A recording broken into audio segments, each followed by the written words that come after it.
kung paano mag-download and install ng Open Cobol IDE. So, yung link na to ay nasa description.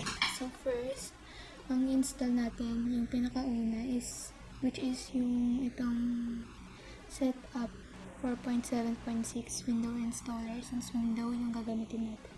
But since naka-install na ako, ay nakapag-download na ako, hindi na natin i-download pa ulit. So, ito na yung downloaded na software natin.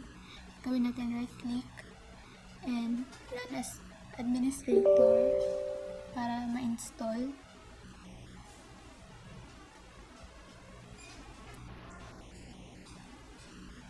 Yan.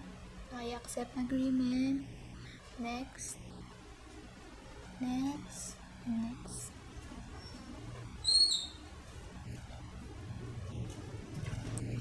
Install na siya.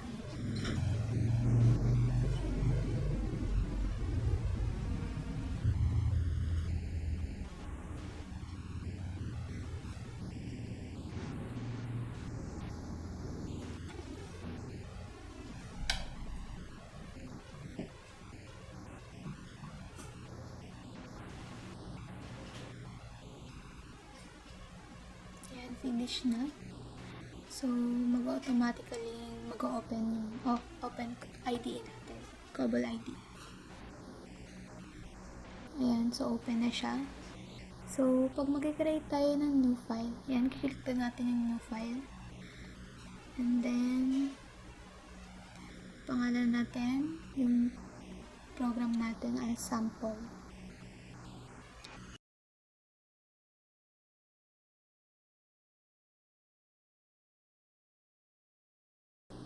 Then, click OK. So, ayan. Ayan na yung Cobol sheet na tinatawag. So, kapag niran natin tong code na to, i-display yan ng Hello World.